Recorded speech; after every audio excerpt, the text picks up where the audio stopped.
Kawan-kawan media yang hadir hari ini, dan juga terima kasih kepada masyarakat Indonesia yang selama ini berdoa dan mendukung upaya hukum saya. Hari ini keadilan dan hukuman terhadap saya sudah selesai dan saya menerima hukuman itu karena memang dari awal saya sudah mengakui kesalahan saya.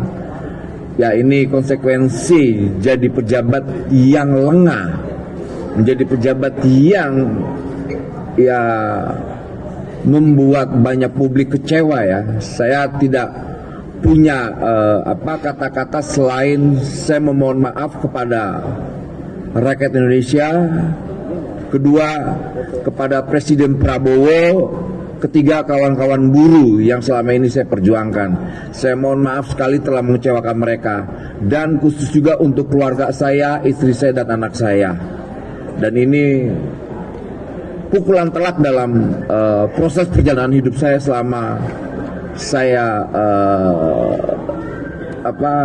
menjabat, dan juga dalam proses hidup saya yang selama ini. Ya, kawan-kawan media tahu lah ya, saya punya komitmen dan dedikasi saya untuk bekerja untuk kawan-kawan buruh, pekerja, dan juga kawan-kawan media yang selama ini kena layoff atau PHK. Ya, ini kecerobohan yang nggak bisa saya hindari, tapi saya tetap bertanggung jawab terhadap perbuatan saya. Begitu kira-kira. Pak, apa rasanya Pak menerima ponis ini, Pak? Gimana? Apa rasanya menerima ponis ini? Ya, pertama, ya ini hukuman yang harus saya terima, nggak bisa tidak.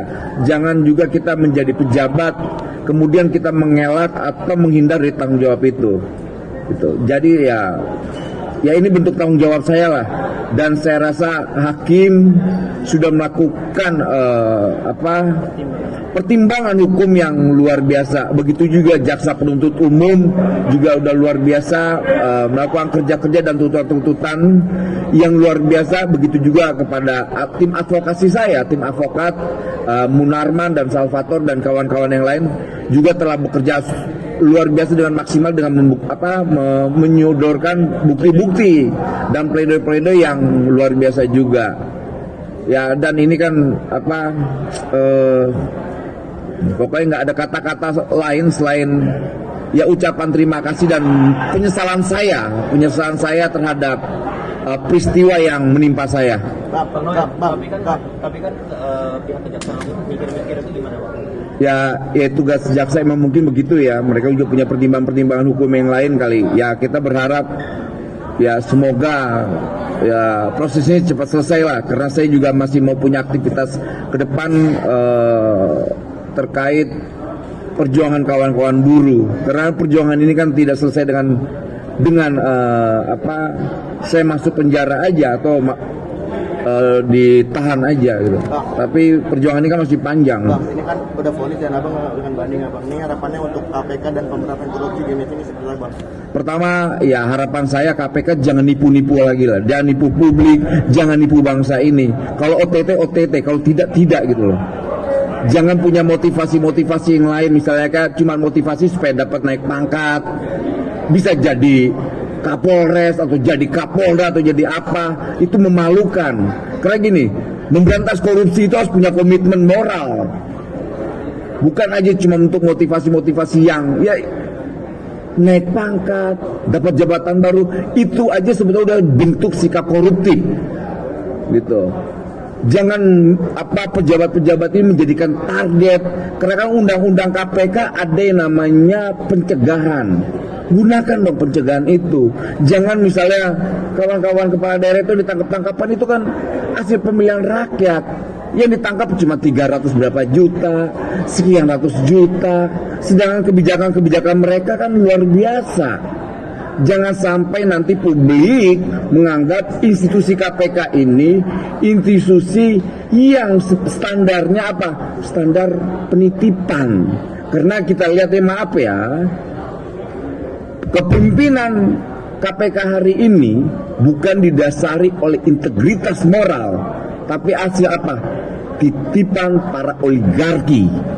Itu Kalau mengenai program Presiden Prabowo Bang, Kenapa? mengenai program pemerintah Prabowo, nah ini terbaru kan Pak Dadang MBG Serikat Korupsi. Ya, ini juga memprihatinkan ya, Pak Prabowo luar biasa bekerja untuk bangsa ini dan rakyat ini, ya tercederai dengan, ya mungkin saya tidak mau memberi sebuah kesimpulan ya, karena ini kan masih dalam proses hukum. Saya tidak berani terlalu masuk ke sana, tapi yang pasti ya kita pejabat ini terkadang lengah dengan hal yang seperti itu. Dan sebelumnya kan saya sudah ingatkan ke kawan-kawan, nanti ada pejabat juga yang akan seperti saya. Dulu yang saya ingatkan Pak Purbaya, tapi ternyata yang kena ada 2 hari ini, selain Pak Dadan ada Pak Silmi. Dan kemudian dalam bulan Juni-Juli ini banyak juga pejabat yang akan ditangkap oleh KPK. Itu. Sebelumnya abang menyatakan bahwa abang tidak menerima uang. Saya sampaikan saya menerima uang itu dan saya mengaku bersalah. Nggak pernah saya bilang saya tidak pernah. Saya menerima dan saya mengaku salah dan saya menyesal.